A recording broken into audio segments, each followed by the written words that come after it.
I remember listening to some of the recordings of the Four Seasons that have been released in the past years. There's about 1,000 available, but there are a couple of which are really a landmark in the forming Vivaldi's music. And when I look to these people, to the way these bands from Italy or some other from England have been just playing this Vivaldi concerto on the violin, I thought I really want to play the Vivaldi flute concertos. These pieces by Vivaldi also bear titles like The Nights, The Goldfinch, or The Tempest on the Sea. And it is, in a way, very descriptive music and needs this strong character in the interpretation that I think the ACO provides in an ideal way.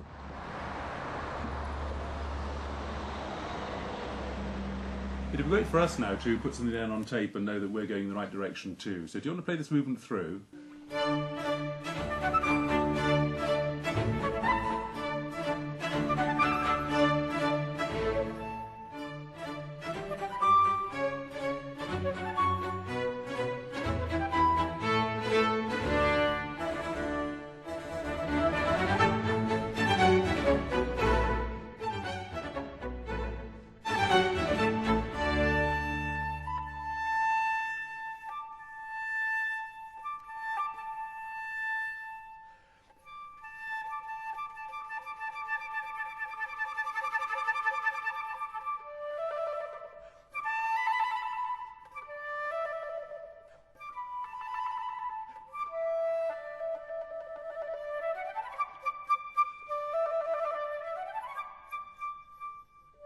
The traverso flute was something pretty new in Italy at the time. It was actually existing in Germany already, and the young Quantz was traveling, and Quantz was actually the second generation master of this instrument in Germany already, so it had been around quite for a while, but it was just simply not used in Italy.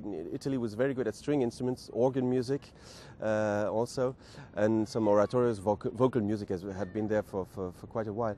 But woodwind music wasn't really in fashion before that, but from that moment in Vivaldi's life, he's been writing a lot for oboe and bassoon also, and for the traverso flute.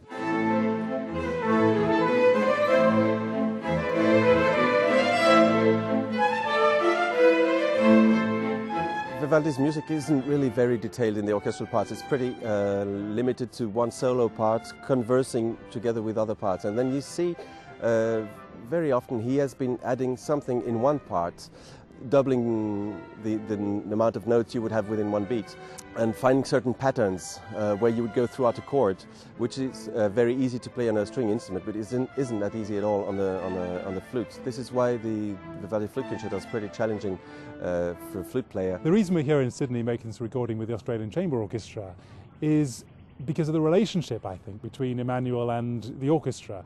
They are technically highly proficient, musically very exciting, and Emmanuel is equally absolute master of his instrument and musically always very interested to discover new ideas, new thoughts. This seemed to me a wonderful combination to make a great record, to see them working on stage together.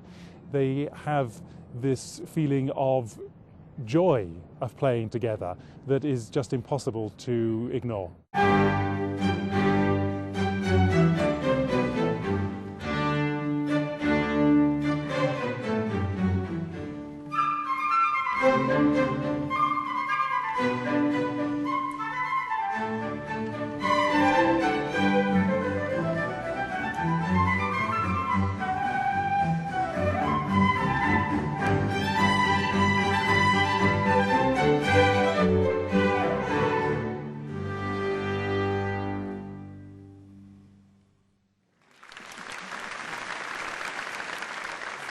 Music like Vivaldi requires you to be always experimenting, always thinking, always making music. You do not always know what is going to work best actually until you've actually tried it out. And that's the great thing about Vivaldi, is that he's a great inventor and you've got to experiment.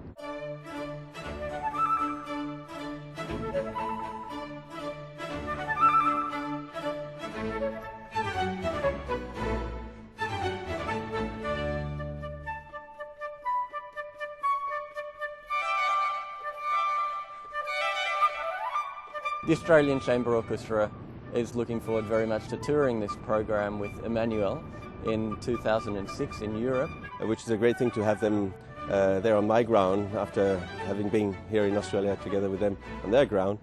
I'm really looking forward to that.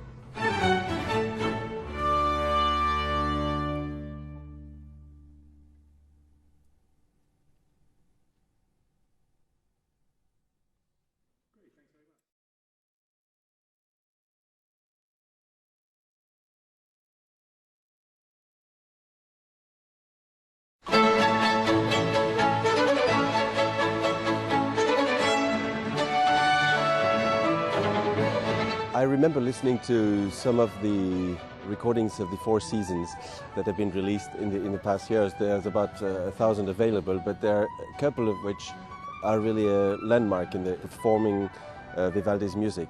And when I look to these people, to the way these bands from Italy or some other from England have been just playing this Vivaldi concerto on the violin, I thought I really want to play the Vivaldi flute concertos.